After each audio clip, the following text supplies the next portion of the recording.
Don't forget to like, subscribe. The topic that we are going to discuss now is carbon capture, utilization and storage. Okay, so what is this carbon capture, utilization and storage? It is actually a strategy to control greenhouse gas emission or fossil fuel, the emissions due to fossil fuel burning. Okay, so let us understand the steps involved in this strategy.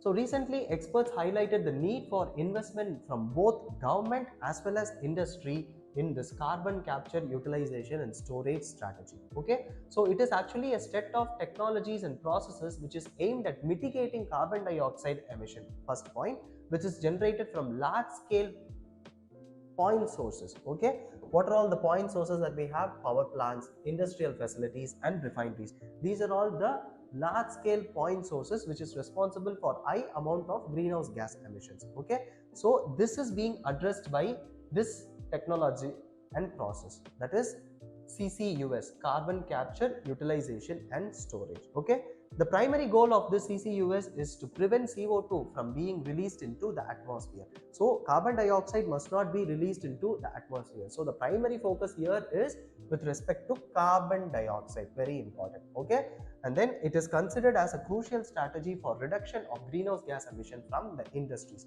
So industries are the focal area here. Okay, so power plants, industrial facilities and refineries all comes under industry category only. So industries are focused and then carbon dioxide emission is focused. Okay, so what is the process involved in this carbon capture, utilization and storage? Let us understand that. There are actually 3 to 4 stages. 4 stages let us consider. Okay, so first stage is capture. Let us understand, because carbon capture, utilization and storage, right?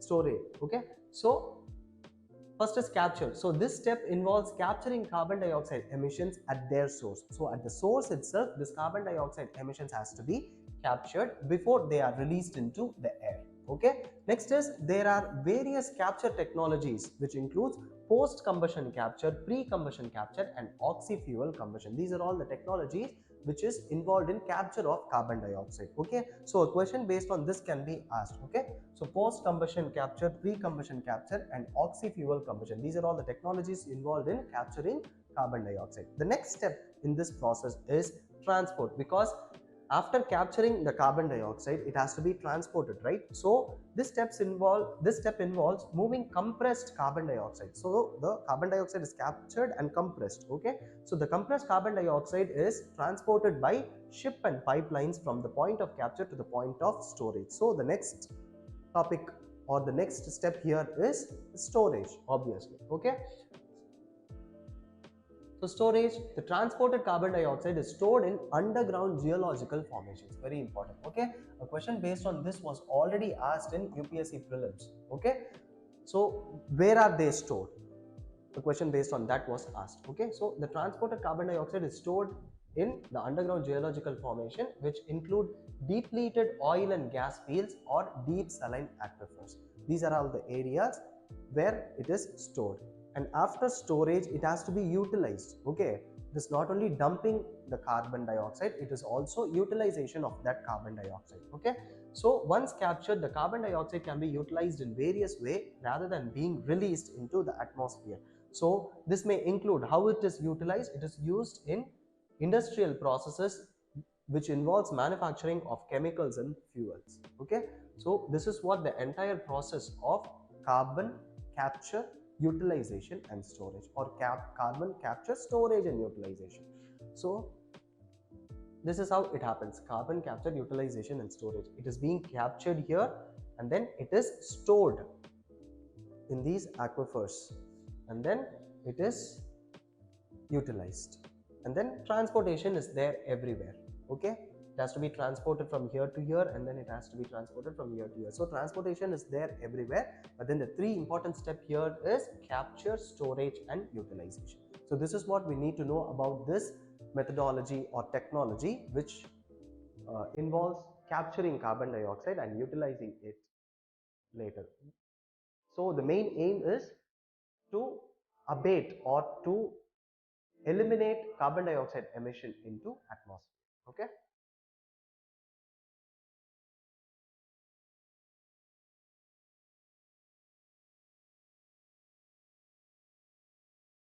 The topic that we are going to discuss now is tropicalization due to climate change. Tropicalization. Okay, so what is this tropicalization and how is it induced because of climate change? This is what we need to understand. So recently a study published in the journal Trends in Ecology and Evolution has highlighted that climate change is making ocean warmer, and as a result of this, tropical marine species are shifting from equator to the polewards, okay, or they are traveling towards the pole. Okay, so this process of the marine species traveling from the equator region to the pole region or the polar region is called as tropicalization. So what is tropicalization? So climate change is causing marine phenomena which is known as tropicalization, where tropical species expand their range while temperate species are retracting. Okay, they are reducing in number, but then tropical species are expanding their range. Okay, so if we see in the globe, this is equator, this region is tropical region, and this region is temperate region. Okay, this is temperate region.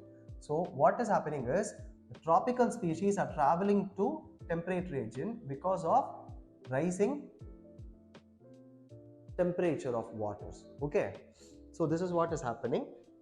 So temperate species are receding, they are reducing in number as it gets too warm. Okay, so such species which are present in the temperate regions are adapted to such cold conditions only. Okay, but then since the water temperature is increasing, it is getting warmer and warmer because of this climate change, those species cannot survive. Okay, so that is why its number is receding. They face increased competition from the for habitat because they are living in a habitat, but then they are facing warmer conditions, which is one problem that they face, and they are also facing competition for their habitat because these species from the tropical regions are reaching temperate regions. Okay, so habitat is being affected, and then new predators are arriving on the scene. Okay, so predators from the tropical regions are entering into the temperate regions. Okay, this is also yet another problem that is being faced by the species in the temperate region. Okay, so this is a major concern which is important. Next is, this global shift is altering the ocean ecosystem biodiversity, and it could impact the global economy also. And then the first instance of such process, such tropicalization, was identified in Mediterranean Sea.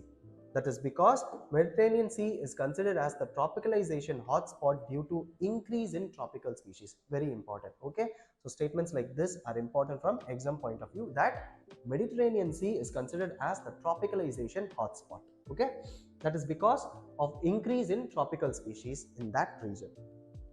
Next is, we saw that ocean warming is the reason for this tropicalization, right? So we must have to understand what ocean warming is, what are all the sources of ocean warming, and how does it impact the global climate and other things, or the global events. Okay, so ocean absorbs most of the excess heat from the greenhouse gas emissions, which leads to rise in ocean temperatures. So the major cause here is absorption of heat from the greenhouse gas emission. What are the reasons are there for ocean warming? One is greenhouse gas emissions, that we know. Next is carbon dioxide absorption is happening, okay, which is one of the greenhouse gases. One important thing is carbon dioxide absorption. So ocean acts as the vast reservoir which absorbs significant portion of the excess carbon dioxide from human activities, while this absorption helps to mitigate climate change. Okay, so it will mitigate climate change in the land, in the terrestrial ecosystem, but then it is causing a problem to marine ecosystem. Okay, so that we need to understand. Carbon dioxide is being emitted from the land. We human beings are emitting carbon dioxide because of many activities, and this carbon dioxide is being absorbed by the ocean, which is a good thing because it is acting as carbon sequestration. Okay, carbon sequestration is happening in the ocean, but then ocean warming is happening, that is causing a problem to marine ecosystem. Next is solar radiation is yet another reason which is responsible for ocean warming, because if solar radiation is consistent, there is no problem, but then solar radiation its intensity is varying because of many human activities also. Okay, because of climate change and other factors. So that is how it impacts ocean warming. So what are all the impacts of ocean warming that we need to know? First is coral bleaching will happen. Corals will get bleached and then it will lead to coral death. Next is sea level rise. Thus, the coastal areas, the vulnerable people who are living along the coastal areas are getting affected because of sea level rise. And then disruption of marine food web. Obviously, when tropicalization happens, then it is disrupting the marine food web, and then there may be death of many species. So all these are responsible for all these are because of this ocean warming. Next is ocean acidification is also possible because of this ocean warming. How? The absorption of excess carbon dioxide. Excess carbon dioxide is being absorbed, right? So the absorption of excess carbon dioxide by ocean leads to ocean acidification. So acidification can harm marine organisms which are with calcium carbonate skeleton or shell. Okay, so those marine organisms which are there with these calcium carbonate shell or skeleton are being mostly affected by this ocean acidification, which includes these corals, mollusks, and then some planktons also, which affect the entire marine food chain. So this is the impacts. These are all the impacts of global ocean warming. Okay.